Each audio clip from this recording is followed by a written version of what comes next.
안녕하세요. 저는 60대 남성입니다. 공무원 생활을 하다가 지금은 퇴직 후 폐지를 주우며 살고 있습니다. 무슨 사연이 있어 제가 폐지를 주우며 사는지 그럼 이야기 시작해 보겠습니다. 어렸을 때 저희 가족은 친할머니, 친할아버지, 어머니, 아버지, 큰 누나, 작은 누나, 저까지 7명이었습니다. 큰 누나는 저보다 7살이 많았고 작은 누나는 5살이 많았습니다. 제가 나름 늦둥이였던 거죠. 듣기론 친할머니께서 아들을 원하셨다고 하더라고요. 할머니가 눈치를 정말 많이 주셨다고 했습니다. 예, 나 때는 아들 하나 낳아도 밤에 2발 뻗고 못 잤어. 남들은 둘셋 잘만 낳는데 너는 왜 그러니? 에휴, 하는 게 뭐 있다고 아들 하나도 못 낳고. 어디서 저런 게 굴러와서는. 그러는 할머니도 아들이라곤 아버지 한 명뿐이었답니다. 아버지 위로 누나 하나, 밑으로 여동생 하나가 있었고요. 저에게 큰 고모, 작은 고모 되는 사람들이었죠. 20살 되던 해에 시집을 갔고 고모들은 참 힘들게 살았답니다. 이런 말 하기 뭐하지만 저희 친할머니 댁이 잘 사는 집안이 아니었거든요. 그런데 할머니가 고모들을 좋은 집안에 시집 보내고 싶어서 재산도 좀 속이고 할아버지 하시는 일도 속이면서 결혼을 시키셨다더라고요. 하지만 결혼 후에 자신 아내의 집안 사정을 알게 된 고모부와 고모부 집안에서 고모들을 구박했던 거죠. 그 당시에 이혼 같은 게 있겠습니까? 한번 결혼하면 쭉 살아야 하니 그냥 애 낳아 키우는 사람 정도로 생각하면서 맨날 무시하고 고모부들이 바람피고 했다더랍니다. 그러니 속이 터진 할머니가 아들 하나는 잘 키워보자 하셨던 거죠. 하지만 그도 뜻대로 안 되었던지라 어머니가 딸만 낳는 모습이 못마땅하셨던 겁니다. 어머니는 작은 누나를 낳고 나서 계속 임신 시도를 하셨답니다. 하지만 잘 되지 않았고 그렇게 시간이 흐르고 5년이 지나서야 저를 낳게 되셨던 겁니다. 할머니는 제가 아들인 것을 확인하곤 경사가 난 듯이 좋아하셨고 어머니도 그제서야 마음을 놓으셨답니다. 그때부터 집안의 모든 건 제 위주로 돌아가게 되었죠. 제가 울면 어머니, 할머니, 심지어 할아버지까지 달려와 저를 달랬고 누나들까지도 제 기저귀를 빨고 제 저고리를 빨아야 했답니다. 그런데 애 하나 낳아 키우는 게 쉬운 게 아니잖아요. 돈도 많이 들고요. 앞서 말했다시피 저희 조부모님이 가정 형편이 좋지 않았습니다. 생활비의 대부분은 아버지, 그 사람한테서 나오는 것이었죠. 그런데 제 아버지란 인간은 원래부터 천성이 양아치 같은 사람이었습니다. 어머니를 잘 챙겨주는 사람도 아니었고 맨날 여자의 흔적을 묻히고 오는 파렴치한 인간이었습니다. 또 변변찮은 직업도 없이 이곳저곳 머무는 일명 잡일꾼이었으면서 생색이란 생색은 다 냈답니다. 벌어오는 돈으로는 식구들 입에 겨우 풀칠하는 정도였으면서 그마저도 몇 푼 빼다가 유흥을 즐기기 바빴던 인간이었습니다. 그야말로 남자로서도 인간으로서도 최악 중에 최악이었던 거죠. 제가 태어나고 난 후 달라진 집안의 모습을 좋아하지 않았던 사람이 딱 한 명 있었으니 그건 바로 아버지, 그 사람뿐이었답니다. 생전 아버지한테 큰소리 한 번 안 내던 할머니가 제가 태어난 후로 잔소리를 많이 했답니다. 나가서 돈 더 벌어오라며 여자들 만나지 말고 그 시간에 똥이라도 퍼서 돈 벌어오라고 하기도 하고 술 같은 거 처먹지 말고 그 돈 모아 저 고깃국이라도 한 번 더 끓여 먹이라는 소리를 했답니다. 어머니가 하셔야 할 말을 대신해 준 거죠. 아버지는 말을 처먹는 인간이 아니었습니다. 보란듯이 더 술을 먹고 여자들을 만났답니다. 그런데 아버지가 할아버지 말에는 깨갱하거든요. 할아버지가 참다가 아버지가 일하는 시장 가서 월급을 대신 받아왔답니다. 그때부터 자신에게 한 푼 남는 게 없던 아버지는 급기야 인간의 바닥까지 가게 됩니다. 그건 바로 도둑질이었습니다. 대체 머릿속에 뭐가 들어있으면 그런 생각을 할 수 있는지 모르겠습니다. 보통 돈이 부족하다 싶으면 일을 늘리거나 아껴 쓰는 게 일반적인 거 아닌가요? 그런데 도둑질을 생각해내다니 아직까지도 정말 조금도 이해할 수가 없습니다. 처음엔 일하는 곳에서 돈을 슬쩍 했답니다. 몇 원, 몇십 원, 훔쳐도 걸리지 않자 몇백 원, 급기야 하루 번 돈의 반절 이상을 가지고 갔답니다. 그 인간 일하던 곳 사장님이 처음엔 계산을 실수했나 싶었대요. 그런데 그게 매일 반복되고 매주 반복되다 금액도 점점 커지니 이상하다 싶은 거죠. 아버지가 하루 수익의 반을 가져간 날 사장님은 씩씩대며 저희 집에 찾아오셨습니다. 정씨 당장 나오라고 해요! 막 잠을 청하려던 저희 가족들은 깜짝 놀라서 뛰쳐나갔답니다. 할아버지가 나서서 얘기를 했죠. 그런 일이 있을 거라 전혀 예상하지 못했던 저희 가족은 사장님을 불청객이라 여겼습니다. 얼음집 사장 아니쇼? 용식이 아직 안 왔는데 무슨 일로 오밤중에 남의 집까지 옵니까? 내가 지금 오밤중에 안 오게 생겼습니까? 그 자식이 가게돈을 훔치고 있는 거 알고 계셨어요? 오늘은 반절을 가지고 날랐습니다. 내가 어르신 댁이랑 인연이 있으니까 정씨가 좀 삐딱거려도 그러려니 하고 써준 건데 이게 무슨 경우입니까? 하다 도둑질이라니. 그게 정말입니까? 내가 이 녀석을 들어오면 다리라도 부러뜨려 사죄하겠습니다. 정말 죄송합니다. 됐습니다. 다리를 부러뜨리든 잘라버리든 그건 이 집 사정이니 알아서 하시고 저는 더 이상 정씨랑 일 못하겠습니다. 내일부터 나오지 말라고 해주시고 그동안 가져간 돈 갖다 주기나 하세요. 아이고, 그 녀석 할 줄 아는 것도 없어서 일자리도 못 구합니다. 한 번만 봐주고 써주시죠. 우리 식구가 7인데 이렇게 자르는 건. 어르신, 정씨가 가게돈 빼돌린 게 하루 이틀인 줄 아세요? 더 이상은 못 봐줍니다. 내일까지 무슨 수를 써서라도 가져간 돈 다 내놓으세요. 얼음가게 사장님은 씩씩대며 돌아가셨습니다. 할아버지와 할머니는 엄청 화가 났고 그날 밤 아버지는 정말 할아버지한테 죽어라 맞았습니다. 그날부터 아버지는 늦게나마 정신이라도 차린 건지 돈을 잘 벌어오기 시작했습니다. 할아버지랑 할머니는 마냥 좋아했고 어머니는 불안해하셨습니다. 어머니, 그이가 어제 또 돈을 가져왔어요. 그것도 꽤 많이요. 그게 뭐? 아니, 그게 이상해서요. 얼음집 나가지도 않는 사람이 돈을 자꾸 가져오잖아요. 매일 어딜 나가는 거 보니까 일은 하는 것 같은데 도통 무슨 일 하는지 말해주지도 않더라고요. 그래서 그게 뭐 어쨌다는 거니?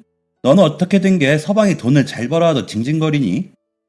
그게 아니라 무슨 일을 하길래 그렇게 큰 돈을 매일 가져오는지. 아휴, 됐다 얘. 너는 참 서방이 돈 잘 벌어오면 좋다고 밥이나 잘 차릴 것이지. 매사에 그렇게 걱정 많은 건 누구 닮은 거지. 서방 잘 되는 꼴 못 보는 여자는 너 하나일 거다. 참네. 아버지는 계속해서 이상하리만큼 많은 돈을 벌어왔습니다. 그리고 곧 그 실체를 알게 되었죠. 그 인간이 얼음집을 그만둔 지 반년쯤이 지났을 때였습니다. 같은 동네에 사는 할머니 친구분의 딸인 아주머니가 저희 집을 찾아오셨습니다. 할머니, 좀 나와보세요. 할아버지도요. 너 송씨네 딸 아니냐? 왜? 송씨한테 무슨 일 생겼냐? 일이요? 네, 그럼 생겼죠. 뭐? 무슨 일? 아니, 그런데 너 왜 아침부터 남의 집 와서 바락바락 소리를 지르냐? 댁의 아드님이 무슨 짓을 한지 아세요? 우리 용식이가 뭘? 글쎄, 이 집 아들이란 작자가 어젯밤에 우리 집 도둑질을 하려고 했어요. 뭐? 시끄러운 소리에 팔자 좋게 잠만 자던 아버지가 밖으로 나갔습니다. 뭐야, 무슨 일이에요? 얘 용씨가 송씨댁 딸이 와서 묻는데 너 바른 대로 말해봐라. 네가 도둑질을 했다지 뭘 하냐? 아니지. 그렇지. 누나들이 똑똑히 봤답니다. 그 인간 눈빛이 흔들리더래요. 어쩔 줄 몰라 갈 곳 잃은 두 눈을 요리조리 돌리다가 갑자기 그 아주머니한테 화를 내더랍니다. 아이씨, 진짜. 저기요, 내가 어젯밤에 아니라고 했잖아요? 아니긴 뭐가 아닌데요? 어제 당신이 우리 어머니 방 창문 넘어서 들어오는 거 내가 똑똑히 봤다고요. 우리 남편한테 붙잡히니까 뭐요? 집을 착각했다고? 그러고 바로 도망갔잖아요. 어머니가 얼마나 놀라셨는지 알아요? 어젠 어머니 때문에 경황이 없어서 뭐라고 못했는데 내가 못 넘어가겠어서 왔어요. 못 넘어가긴 뭘 못 넘어가는데, 그래서 내가 뭐 훔쳤어? 내가 니네 집 돈에 손이라도 댔냐고. 내가 말했지, 착각했다고. 우리 집인 줄 알고 착각했다니까? 그게 말이 되냐고요. 누가 집을 창문 넘어 들어와요? 잘못했으면 사과를 해야지. 뭐가 그렇게 당당한데요? 아이씨, 이게 아까부터 소리나 빽빽 지르고 짜증나게. 아버지가 아주머니를 향해 손을 번쩍 들자 할머니 어머니가 붙어서 말렸습니다. 아주머니는 기겁을 했고요. 어머니랑 할머니가 말려서 겨우 아버지를 방으로 밀어 넣었습니다. 어머니가 놀란 아주머니에게 다가갔습니다. 정말 죄송합니다. 제가 대신 사과할게요. 저희가 맨날 술을 먹어서 순간 실수를 했나봐요. 정말 죄송합니다. 순간 실수요? 언니, 정신 차리세요. 저 인간 심성 고약하고 손버릇 나쁜 거 이 동네 사람들이 다 알아요. 저딴 인간 남편이랍시고 감싸주지 말아요. 언니도 같이 욕해요, 사람들이. 네, 죄송합니다. 정말 죄송합니다. 아, 진짜. 우리 어머니랑 언니는 시어머니랑 친한 사이니까 어머니가 냅두라고 하더라고요. 친하면 이래도 되는 건지 원. 오늘은 내가 그냥 넘어가는데 다음에 또 이런 일 있으면 정말 경찰 부를 거예요. 아시겠죠? 남편 간수 잘하세요, 언니. 네, 죄송합니다. 죄송합니다. 똥을 싼 건 아버지인데 왜 어머니가 사과를 해야 했을까요? 여지껏 아버지가 도둑질로 돈을 벌어왔다는 사실이 밝혀지게 되었습니다. 할머니와 할아버지는 노발대발했습니다. 마음 여린 어머니는 우셨고요. 그런데도 아버지는 도둑질을 멈추지 않았습니다. 나중에 할머니랑 할아버지는 반쯤 포기를 했어요. 아니, 오히려 좋아했던 것 같다고 누나들이 그랬습니다. 나쁜 짓을 하는 건 하는 거고 돈을 잘 벌어왔으니까요. 그 양아치 같은 인간이 할머니, 할아버지한테 이렇게 말했답니다. 어머니, 저 사실 얼음집 관두고 반년 동안 이 짓거리 하면서 한 번도 걸린 적이 없었습니다. 지난번 송씨 할머니네는 술 먹고 홧김에 갔다가 재수가 없었고요. 지금 우리 맨날 고기도 먹고 어머니 얼굴에 분칠하는 것도 사고 좋지 않아요? 경찰들 절대 저 못 잡아요. 아시죠? 저 달리기 잘하는 거. 그러니까 그냥 입 닫고 눈 가리고 있으면 아무 일도 없는 거다 이 말이죠. 아시겠어요? 고생은 제가 다 할 테니까 우리 어머니 아버지 말년은 편하게 보내셔요. 참 기가 차죠. 도둑질하면서 부모한테 저렇게 떳떳한 인간은 아마 세상 천지 어디에도 없을 겁니다. 할머니 할아버지도 그 말을 또 듣고 끄덕끄덕 수긍을 했다더랍니다. 배부르고 등 따시니 뭐가 옳고 그른 건지 판단이 안 되었던 거죠. 그 덕에 속이 썩어 문드러지는 건 저희 어머니였고요. 어머니는 그러면 안 된다며 아버지를 붙잡고 매달려도 보고 화도 내봤답니다. 지 부모 말도 안 듣는데 아내 말이라고 듣겠나요? 아버지라고 부르기에도 부끄러운 그 인간은 그 짓을 몇 년 동안이나 했습니다. 어느덧 제가 6살이 될 때까지 말이죠. 참 날씨가 좋던 어느 날이었습니다. 어머니랑 누나들이랑 시장에 나가기로 했던 날이었습니다. 오랜만에 어머니랑 장에 나가는 거라 전날부터 들떠있던 저는 이른 아침 눈을 떠서 아침밥을 허겁지겁 먹었습니다. 어머니가 제 옷을 입혀주시던 그때였습니다. 정용식 씨 댁 맞습니까? 경찰들이었습니다. 어머니는 이때 올 게 왔구나 싶으셨답니다. 아버지가 도둑질을 하다 드디어 걸렸구나. 그동안 용케도 피해 다녔지 하셨답니다. 그런데 경찰들이 말하길 아버지가 살인을 했다더랍니다. 어머니는 주저앉으셨습니다. 저는 팬티바람으로 어머니한테 뛰어갔고 누나들도 왔습니다. 할머니와 할아버지의 얼굴도 새하얗게 질렸습니다. 할머니, 할아버지는 경찰들을 따라 나갔고 어머니는 그날 누워만 계셨습니다. 늦은 오후가 되어서 돌아온 할머니와 할아버지는 힘이 하나도 없었고 넋이 나간 표정이었습니다. 아버지 그 인간이 결국 그 짓을 했답니다. 이젠 하다 절대 인간이 하면 안 되는 일을 저지른 겁니다. 늦은 밤 저희 동네에서 멀리 떨어진 동네를 어슬렁거리다가 기와로 된 부잣집을 발견한 아버지는 담벼락에 숨어 그 집 사람들이 모두 잠들기를 기다렸답니다. 그리고 캄캄한 새벽이 되자 몰래 그 집에 들어간 겁니다. 그런데 잠기 밝은 안주인이 깨어났고 급기야 몸싸움까지 번진 겁니다. 방에서 실랑이를 하다가 아버지는 달아나려 했고 안주인은 큰 소리를 질러 안에 있는 사람들을 깨우려 애쓰며 아버지를 붙잡았답니다. 그렇게 마당에 나와서까지 밀고 당기고를 하다가 아버지가 안주인을 세게 밀어버렸고 안주인은 마당 평상에 머리를 부딪혀 그대로 세상을 떠나고 말았답니다. 정말 최악이었습니다. 어떻게 인간이 그렇게 최악일 수가 있는지. 이야기를 들으신 어머니는 내내 울기만 하셨습니다. 할머니도 울었습니다. 아이고 우리 용식이 어떡하냐. 우리 용식이 어떡해. 저 자식 먹여 살린다고 고생을 하더니 아이고 우리 용식이. 누나들은 그 말이 기괴하게 들렸답니다. 분명 잘못한 건 아버지고 불쌍한 건 그 집 안주인인데 왜 할머니는 아버지한테 불쌍하다고 하는지 소름이 돋았다고 했습니다. 그리고 며칠 뒤 아버지는 감옥에 갔습니다.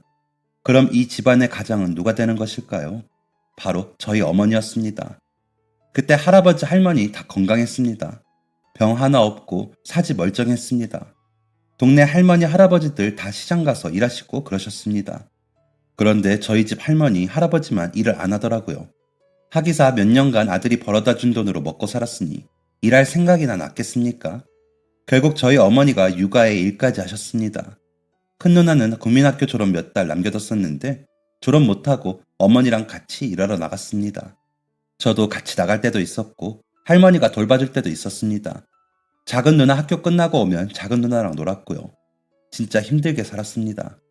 할머니는 어머니한테 왜 돈을 이만큼밖에 못 벌어오냐며 밖에서 남자 만나고 다니는 거 아니냐고 말도 안 되는 소리를 해댔습니다. 아버지라는 인간 면회가라고 혼내기도 했습니다. 그러면서 서방이 불쌍하게 갇혔는데 어떻게 두 발 뻗고 자냐며 이상한 소리도 했습니다. 그렇게 5년을 살았습니다. 할머니, 할아버지가 한 해 걸쳐 하늘로 가시면서 저희 넷은 전보다 훨씬 편해졌습니다. 맨날 욕을 들었습니다. 무슨 년 하는 소리를 정말 매일같이 들었는데 이젠 그걸 안 들어도 된다는 해방감이 마냥 좋았습니다. 누나들은 할머니 죽어서 좋다고 했다가 어머니한테 꿀밤을 맞기도 했습니다. 그런데 그건 저희 가족뿐만이 아니었습니다. 동네 사람들도 할아버지에 이어 할머니가 죽은 날 저희 집에 와서 이렇게 말했거든요. 상 치르고 이런 말 하면 안 되는 거 알지만 그동안 고생 많았어, 영희 엄마. 자기 시댁이 좀 별났어야지. 이 집 지나가면 욕하는 소리밖에 안 들렸던 거 알지? 내 귀가 다 아플 지경이었는데 영희 엄마는 어떻겠어. 이제 다 끝났다 생각하고 애들하고 잘 살아봐. 할머니, 할아버지의 인성과 동네 평판이 얼마나 바닥이었는지 짐작이 가시죠. 저희가 어떤 생활을 했는지도요. 그렇게 시댁의 압박에서 벗어난 어머니는 좀 더 자유롭게 살기 시작하셨습니다. 어머니는 베푸는 걸 참 좋아하던 분이셨습니다. 사실 저희 가족이 하루 벌어 하루 먹는 처지였는데도 어머니는 나누는 것을 아까워하지 않으셨습니다. 현미 가득한 밥에 소금을 쳐서 주먹밥을 만들어 동네 애들이랑 나눠 먹은 적도 있었습니다. 연탄 한 장이 귀하던 시절인데도 어머니는 저희보다 힘들게 사는 집에 연탄을 주기도 했습니다. 동네 사람들이 입을 모아 칭찬을 하던 분이셨습니다. 그런 분이 어떻게 남편은 그런 사람을 만났는지 참으로 불쌍하지 않을 수 없었습니다. 그렇게 별탈없는 일상이 또 1년이 지났을 때였습니다. 경찰들이 저희 집을 찾아왔답니다. 6년 전 그날처럼 말이죠. 어머니, 저 누나들은 얼어붙었습니다. 이번엔 무슨 일일까? 그곳에선 더 이상 사고를 칠 게 없을 텐데 생각했습니다. 경찰들이 말하길 아버지가 죽었답니다. 교도소에서 수감자들이 이동을 하다가 동선이 겹쳤는데 그때 시비가 붙었고 여러 명이서 싸웠다더라고요. 그중 한 명이 제 아버지란 인간이었고요. 순식간에 2명이 죽고 4명이 다쳤다고 했습니다. 그 2명 중 하나가 아버지였고요. 부끄러웠습니다. 어떻게 거기에서까지 싸움을 할 수가 있는지. 이전까진 너무 어리기도 했고 절 낳아주셨기에 그래도 제 아버지라는 생각이 아주 조금은 있었는데 경찰들에게 그 얘기를 듣는 순간 남은 감정마저 싹 사라지더라고요. 부끄럽기 그지없는 그 인간이 어째서 내 아버지인 걸까?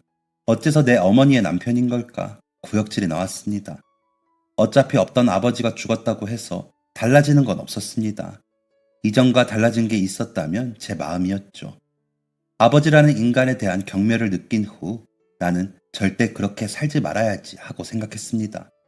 그리고 그맘때쯤 제가 어머니한테 여쭤본 게 있었는데 그게 또 제 마음을 바꿔놓았습니다. 어머니, 우리 먹을 것도 없는데 뭘 그렇게 나눠주세요? 어머니는 안 아까우세요? 아깝긴 다 같이 살아가는 건데 이 정도가 뭐가 아까워? 그래도 우리 집도 못 사는데 아깝잖아요. 대준아, 이 어미는 죄가 많아. 어머니가 무슨 죄가 많아요? 죄진 건 아버지지. 그러니까 네 아버지가 죄를 지었으니 어미가 그걸 갚고 살아야지. 그게 도리지. 그래야 어미 마음이 편해. 네 아버지 같은 몹쓸 놈 만난 것도 원통한데 그 죄를 이렇게라도 갚지 않으면 마음이 불편해서 잠이 안 와. 그래서 어미는 이게 아깝지가 않아. 네 아버지가 하도 나쁜 짓을 많이 해서. 어머니의 이 말이 제 마음을 울렸습니다. 그리고 저도 그런 삶을 살기로 했죠. 아깝지 않게 베푸는 인생을요. 저희 동네에서 걸어서 30분만 나가면 바다가 나왔습니다. 큰 누나는 중학생 때부터 물질을 시작했습니다. 어머니도 바닷가에서 생선 손질을 했고요. 작은 누나는 큰 누나의 성화에 중학교까지 졸업을 했습니다. 큰 누나가 고등학교까지 가라고 했지만 작은 누나가 돈 벌 거라고 우기는 바람에 고등학교에 가지 않았죠. 저는 누나들의 성화에 고등학교 졸업까지 할 수 있었습니다. 졸업할 때도 누나들이 학비며 생활비 다 해줄 테니 대학교 가라고 했는데 그것까진 차마 안 되겠더라고요. 누나들한테 죄 짓는 기분이었고 이젠 저도 일해서 집안 살림에 보탬이 되고 싶었습니다. 그래서 졸업하자마자 친구랑 같이 공장에 들어가서 일했습니다. 하루 10시간 정도 일했던 것 같습니다. 단순한 작업들이었고 돈은 적당히 주었습니다. 그맘때쯤 큰 누나가 결혼을 하게 되었습니다. 누나들이 맨날 하는 말이 결혼은 절대 안 한다는 거였거든요. 아버지 같은 사람 만날까 무서워서요. 그런데 진짜 좋은 분하고 결혼했습니다. 여지껏 누나 속 안 썩이고 돈도 착실하게 벌어다 주는 분이었죠. 그리고 작은 누나는 돌연 공부가 하고 싶다며 책을 사서 공부를 했습니다. 처음엔 중학교 학습지, 고등학교 교과서 같은 걸 사서 공부를 하더니 나중에 간호조무사 자격증을 땄습니다. 누나가 꿈을 가지고 공부하는 것을 보고 자극을 받은 저는 뭔가 또렷한 꿈을 꾸고 싶었습니다. 그러자 막연하게 꿈꾸고 있던 한 가지 일이 떠올랐습니다. 바로 교도소에서 일하는 것이었죠. 수용자를 관리하는 교도관이 되고 싶었습니다. 이 꿈은 단순하게 아버지라는 인간 때문에 꾸게 되었습니다. 그런 인간 말종 같은 인간들이 그 안에서 또 사고를 치지 않도록 관리하는 게 보람찰 것 같다는 생각을 했습니다. 그런데 주변에 교도관이 있는 것도 아니고 요즘처럼 쉽게 인터넷에서 정보를 얻을 수 있을 때가 아니었기에 그냥 막연하게 꿈만 꾸었습니다. 그러다가 21살 되던 해에 군대에 가게 되었습니다. 같이 공장 다니던 친구가 헌병 지원해보자고 하더라고요. 그땐 그게 뭔지도 몰랐고 그냥 친구네 삼촌이 헌병 복무를 하셨는데 그게 엄청 멋있는 거라면서 해보자길래 했다가 덜컥 합격이 되었습니다. 제가 덩치도 좀 크고 중학생 때 유도를 한 적이 있어서 선발이 되었던 것 같더라고요. 그때까진 몰랐죠. 제가 군 교도소에서 일을 하게 될 줄은요. 집에 남자 어른이 없으니까 이런 군대 상황을 알았겠습니까? 친구도 저도 몰랐었죠. 그렇게 뜻밖의 저는 제 꿈에 가까워지게 되었습니다. 군 교도소에서 영창 온 군인들 관리를 하는데 정말 보람이 느껴지더라고요. 그때 확실히 생각했습니다. 나는 교도관이 되어야겠다라고요. 전역하고서부터 시험 준비를 했습니다. 뭐부터 해야 할지 몰라서 일단 작은 누나가 풀던 학습지 가져다가 닥치는 대로 풀어보고 일해서 번 돈 모으고 모아서 책방 가서 공무원 시험 문제집 사서 풀었습니다. 공무원 준비 정말 쉽지 않더라고요. 국어 영어 같은 건 기본이고 법 공부도 해야 하는지 그때 처음 알았습니다. 학생 때 공부랑 친하지 않았던 저는 잠도 안 자면서 무식하게 공부를 했고 그 결과 시험 준비한 다음 해에 시험에 합격을 하게 되었습니다. 필기만 합격했죠. 면접이 있는 줄 몰랐고 그렇게 까다롭게 보는 줄도 몰랐습니다. 면접장에서 어버버거리다가 탈락하고 바로 경찰서 찾아갔습니다. 무슨 깡이었는지 저 교도관이 되고 싶어서 시험 봤는데 면접에서 탈락했다고 말하고 도와달라고 했습니다. 그때 생각으론 경찰관도 공무원이니까 나를 도와줄 수 있지 않을까 했던 거죠. 그런데 또 저희 동네 경찰분들이 저를 아시더라고요. 제 아버지인 그 인간이 동네에서 유명했으니까요. 도둑질하다 감옥 가서 죽었으니 안 유명할 리가 있겠나요. 그런데 경찰관분들이 저보고 기특하다며 도와준다고 하더라고요. 너무 감사했습니다. 그때부터 경찰관분들이랑 면접 준비했고 운동하고 체력 관리하고 끝내 면접까지 합격을 하게 되었습니다. 교육 마치고 발령받던 날 진짜 뛸 듯이 기뻤습니다. 어머니는 위험하지 않겠냐며 걱정을 하셨습니다. 대준아, 너 정말 괜찮겠니? 위험하지 않겠어? 네가 고생한 거 알지만 지금이라도 다시 생각해보는 게. 어머니, 괜찮아요. 제가 좋아서 하는 일이에요. 거기서 일하면 보람차고 뿌듯해요. 그리고 아버지, 그 인간이 저지른 일에 대한 마음의 짐, 어머니뿐 아니라 저도 무겁게 생각하고 있어요. 그리고 저 근무하는 곳 큰 누나네 근처라서 무슨 일 생기면 큰 누나가 바로 달려오겠대요. 얘는 무슨 일 안 생겨야지 생길 걱정을 하면 어떡하니? 알겠어요, 어머니. 제 걱정 마시라는 거죠. 휴가 때마다 올게요. 그래, 몸 조심해라, 대준아. 그땐 마냥 제 꿈을 이뤘다는 사실에 좋기만 했습니다. 군 교도소 정도겠지 뭐. 그 정도면 얼마든지 할 수 있다고 이런 생각이었습니다. 제가 너무 세상 물정을 몰랐나 봅니다. 근무한 지 일주일 만에 감옥이 왜 감옥인지, 왜 어머니가 조심하라고 하셨는지 알 수 있었습니다. 군 교도소랑은 차원이 달랐습니다. 보통 군 교도소는 탈영이나 총기 발사나 정신적 질환으로 인한 사고들이 대부분이었거든요. 물론 더 무섭고 말도 안 되는 일도 많았지만요. 그런데 진짜 교도소는 무서운 일들로만 가득했습니다.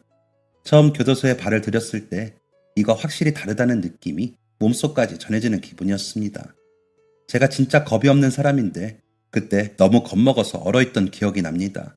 선배님 한 분이 교도소 안내해 주시고 담배 피신다길래 따라갔었습니다. 대주 씨는 담배 안 펴요? 네, 저는 안 핍니다. 저도 원래 안 폈는데 여기 와서 피우게 됐어요. 대준 씨도 곧 피우실 겁니다. 제가 군대에서 선임들 유혹에도 담배 한 번 안 피웠던 사람이었거든요. 그런데 정말 거기서 일한 지 한 달 좀 안 돼서 담배 배웠습니다. 견딜 수가 없겠더라고요. 교도소에서 꼬박 12시간의 일을 하다가 교대를 합니다. 나오면 출소하는 기분이 들 정도로 그 안이 갑갑하더라고요. 게다가 초반에 몇 달은 일하는 게 너무 무섭고 두려웠습니다. 수용자들이 알아보더라고요. 제가 초짜라는 걸요. 그냥 한눈에 티가 났나 봅니다. 처음에 발령받고 일하는데 같이 일하는 선배님들이 수용자들하고 최대한 떨어져서 걷고 신경 곤두세우고 벽에 붙어서 다니라고 하더라고요. 그땐 그게 무슨 말인가 했는데 금방 알 수 있었습니다. 제가 벽에 안 붙고 수용자들이 있는 문 쪽으로 걸은 적이 있었는데 수용자 한 명이 문에 난 창으로 손 내밀어서 저 잡고 때리려고 한 적도 있었고 자기 소변 같은 거 모아서 뿌리던 수용자도 있었고 침도 뱉고 그랬습니다. 이런 일이 정말 빈번했습니다. 수용자들이 인솔하다가 맞은 적도 있고 선배님 맞는 거 본 적도 있고 그냥 그 안에서는 매일 사건 사고가 일어나고 못 볼 꼴을 맨날 봤습니다. 처음엔 이거 사람이 할 짓인가 싶어 그만둘까 싶다가도 저런 사람들 때문에 내가 도망치는 게 자존심이 상해서 버텼습니다. 그렇게 하루 버티고 또 하루 버티니까 적응이 좀 되더라고요.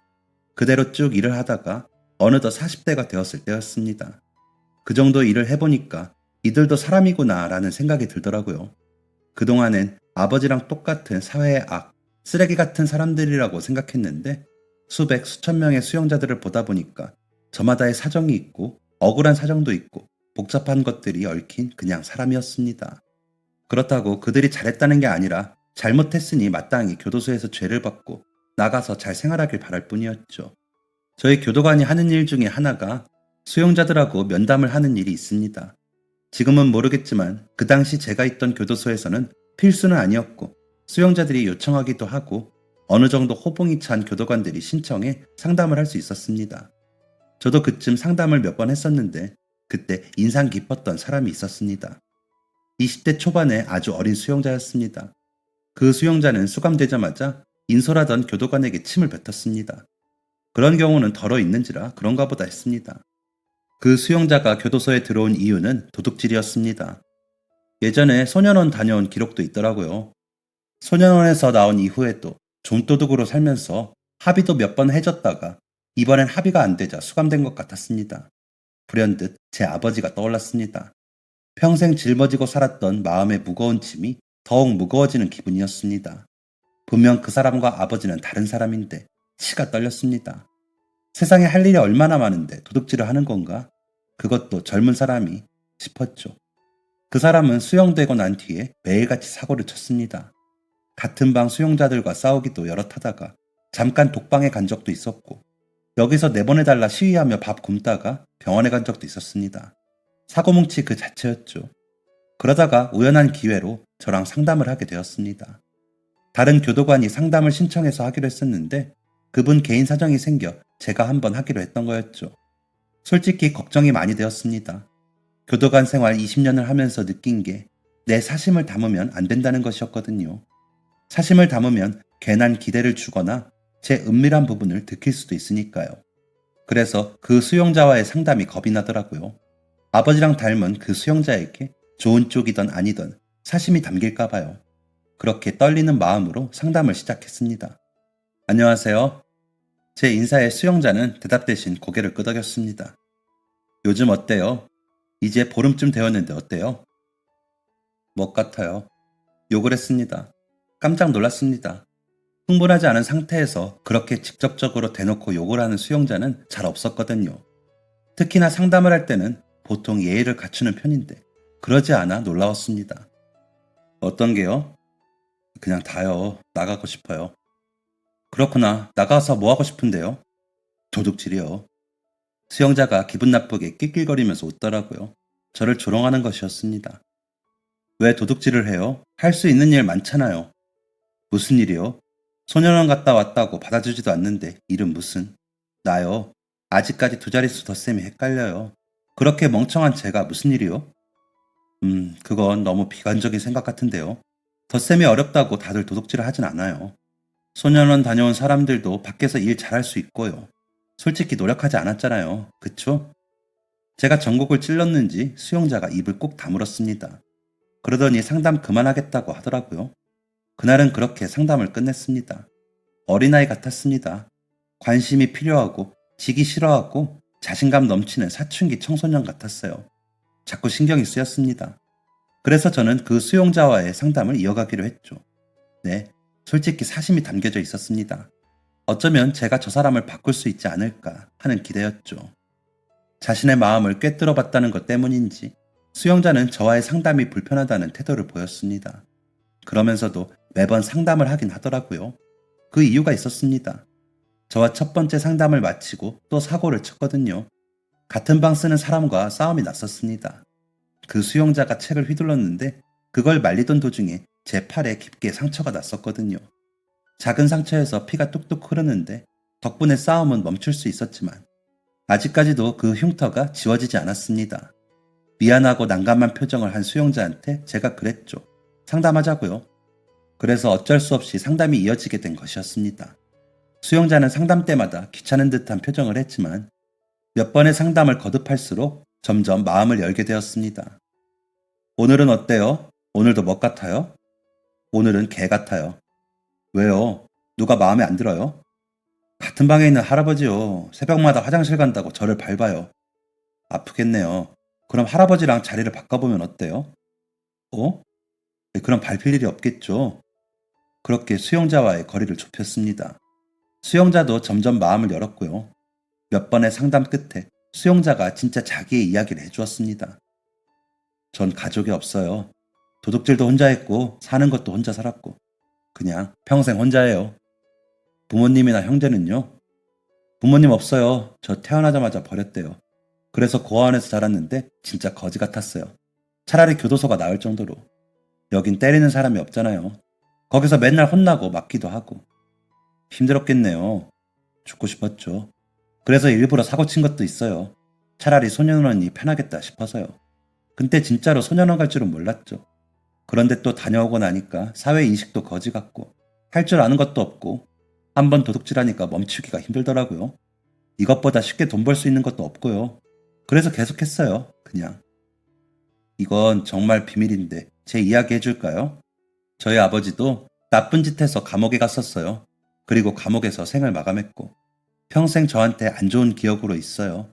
그래서 그 일 제가 대신 마음의 무거운 짐으로 가지고 있으면서 속지 않은 마음으로 살려고 교도관 된 게 크고요. 그래서 그 짐은 좀 덜으셨어요? 제가 아니라는 뜻으로 고개를 젓자 수용자는 끄덕였습니다.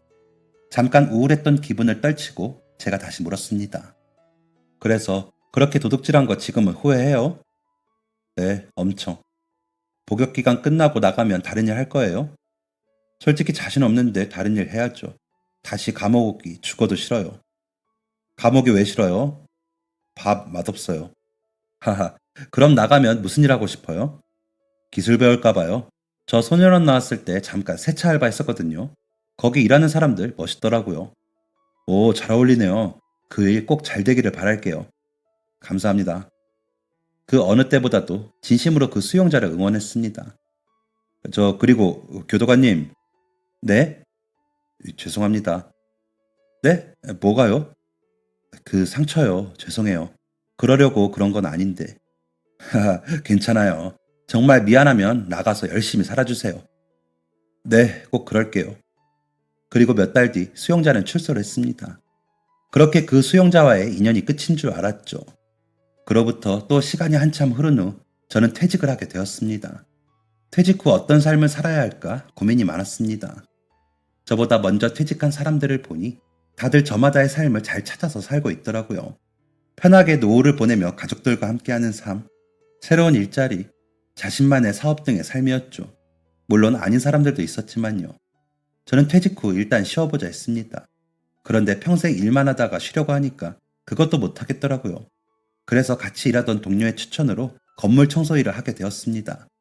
한 반년 정도 했는데 제가 예전에 근무를 할 때 쇄골을 다친 적이 있었거든요. 그래서인지 몸이 점점 망가지는 것 같더라고요. 어차피 부양할 가족도 없어서 연금 나오는 걸로 저 혼자 먹고 사는 건 문제가 없었거든요. 괜히 몸 근질거린다고 이래서 오히려 몸을 망칠까봐 청소일은 그만두었습니다. 그러다가 폐지를 줍게 되었습니다. 도저히 쉬는 건 체질에 안 맞더라고요. 그래서 하루 일하고 하루 쉬면서 폐지를 주었습니다. 그것도 썩 즐겁진 않더라고요. 말씀드렸다시피 저 덩치도 크고 건강한 사람인데 이렇게 폐지만 줍다가 혼자 독거노인으로 세상 떠나는 건 아닐까 하는 생각이 들었습니다. 그렇게 무기력한 하루하루를 보내던 중 어머니 제삿날이 되어 큰 누나에게 가게 되었습니다. 작은 누나도 왔었고요. 그때 작은 누나한테 새로운 사실을 알게 되었습니다. 나 얼마 전에 봉사 다녀왔다. 봉사? 어디? 소록도. 작은 누나가 간호조무사 일하다가 퇴직하고 쉬고 있었거든요. 누나는 쉬면서 조카들하고 봉사도 하고 매형이랑도 봉사 가고 무슨 단체에서도 가고 봉사를 참 많이도 다녔습니다. 지난 통화에 어디 섬에 간다고 했던 것 같은데 그 얘기를 꺼내더라고요. 한센병 환자들이 모여있는 소록도라는 곳이었는데 생전 처음 들어보는 곳이었습니다. 그 외에 문둥병 있잖아. 그 사람들이 섬에 모여있거든. 거기 다녀왔어. 섬? 어디 있는 건데? 전남 고흥? 멀리도 갔다 왔네. 그럼 하루하고 올라온 거야? 거긴 교육만 이틀이야. 더 있으려다가 처음이니까 2주만 있었지. 단체에서 갔거든. 2주? 그렇게 오래? 섬까지 가서 봉사라니 대단하다. 거기 오는 사람이 얼마나 많은데 다음에 너도 같이 갈래? 그래 볼까? 봉사는 생전 태어나서 한 번도 해본 적이 없었습니다. 제가 잘할 수 있을까? 겁도 났고 긴장이 되었죠. 그로부터 2달 뒤에 정말 누나가 속해 있는 봉사단체 사람들과 소록도에 가게 되었습니다. 조심해야 될 부분이나 저희가 할 일에 대한 교육을 자세히 해주더라고요. 교육을 들으니 왠지 더 긴장이 되었습니다. 봉사 첫날은 정말 정신도 못 차리고 순식간에 지나갔습니다. 새벽부터 환자분들 식사 준비를 해야 하고 기저귀 갈아드리고 청소하고 빨래하고 그럼 또 밥때 되고 그럼 또 기저귀 갈고 잠깐 쉬다가 청소하고 빨래하고 그럼 또 밥때 되고 그럼 일이 끝납니다. 진짜 녹초가 된다는 게 이런 말이구나 싶었습니다. 거기 봉사하러 온 사람들 중엔 제 또래도 있었지만 젊은 사람들도 정말 많았습니다. 진짜 대단하더라고요. 지난 몇십 년간 세상에서 가장 나쁘다는 사람들만 보고 살았는데 이렇게 착한 사람들이 많다니 신기하기도 하고 벅차기도 하더라고요. 2주를 꽉 채우고 나왔는데 계속 머릿속에 소록도의 기억들이 남아있었습니다. 너무 보람찼습니다. 살면서 이렇게 뿌듯한 적이 있었나 싶을 정도로 마음이 너무너무 좋았습니다. 저는 그날 이후로 꾸준히 소록도 봉사를 갔습니다. 소록도에 안 가는 날은 폐지를 주워 다니고 아닌 날은 소록도에서 봉사를 했습니다. 그렇게 10년 정도 봉사를 했습니다. 여느 때처럼 식판에 아침 식사를 나누고 있는데 익숙한 얼굴이 보이더라고요. 너무 오랜만이라 처음엔 긴가민가 했지만 또렷이 기억하고 있는 그 사람이 분명했습니다. 바로 저와 상담을 하고 잘 살겠다고 약속했던 바로 그 수용자였습니다. 여기 어떻게... 교도관님? 놀라긴 그 남자도 마찬가지였습니다. 과거보다 훨씬 밝은 얼굴로 저를 보고 활짝 웃어줬습니다. 살짝 뭉클한 기분이 들었습니다. 식사 끝내고 잠깐 쉬는 시간에 그 남자와 대화를 나누었습니다. 교도관님 정말 오랜만이에요. 이렇게 만나게 될 줄은 몰랐네요. 그러게요. 얼굴빛이 정말 좋아졌어요. 어때요? 약속대로 잘 살고 있어요? 속으로 응원 많이 했는데. 그럼요. 그때 출소하고 주유소에서 몇 년 동안 세차 일하면서 그동안 제가 도둑질했던 곳 찾아가서 돈 다 갚았어요. 고맙다고 해주는 사람도 있었고 욕하는 사람도 있었는데 그래도 다들 나중엔 열심히 살라고 응원해 주시더라고요. 진짜 힘든 결정했네요. 쉬운 일이 아니었을 텐데. 네, 솔직히 흔들린 적 많았는데 그때마다 교도관님 생각했어요. 저요? 네, 교도관님도 힘든 과거 있으셨는데 멋지게 이겨내고 교도관 되셨잖아요. 저도 뭔가 이루고 싶더라고요. 그래서 돈 얼추 갚았을 때부터 무턱대고 정비소 가서 일 배우고 싶다고 했고 그렇게 일하다가 지금은 작은 오토바이 정비소 하나 차려서 하고 있어요. 우와, 진짜 멋있네요. 대단해요. 아니에요. 그냥 열심히 살고 있어요. 그럼 여긴 어떻게 오게 된 거예요? 출소하고 성당 다녔거든요. 그때 단체로 여기 온다길래 왔다가 너무 좋아서 꾸준히 오고 있어요. 결혼하고 애들 키운다고 자주는 못 오지만 1년에 2번 오고 있네요. 그때부터 지금까지요? 진짜 멋있는 분이네요. 아니에요. 감사합니다. 다 교도관님 덕분이에요. 그때 그렇게 저 포기하지 않고 솔직한 얘기 해주셔서 제가 이만큼 정신 차릴 수 있었어요. 정말 대단했습니다. 수용자였던 그 남자가 존경스럽기까지 했습니다. 거의 20년이라는 시간 동안 꾸준히 봉사를 하기가 쉽지 않은 거잖아요. 정말 사람 인연은 어떻게 될지 모르는구나. 그리고 사람 일은 어떻게 될지 모르는구나 라는 생각이 들었습니다. 소록도 그곳에 있으면 삶과 죽음에 대해 많은 생각이 듭니다. 정말 힘들게 살아가고 힘들게 일하시는 분들 보며 마음이 복잡하기도 하고요. 그래서 저는 기부를 하기 시작했습니다. 조금씩이지만 10수년에 걸쳐서 아직까지도 하고 있습니다. 지금까지 다 하면 1억이 가까이 되는 돈이 되겠네요. 그날 그 남자를 만난 후엔 약속을 잡고 같이 소록도에 가기도 합니다. 그런데 제가 기부를 하는 걸 얼마 전에 그 남자가 알게 되었나 봐요. 이제 애들도 어느 정도 컸으니 조금씩이라도 기부를 시작하기로 했다더라고요.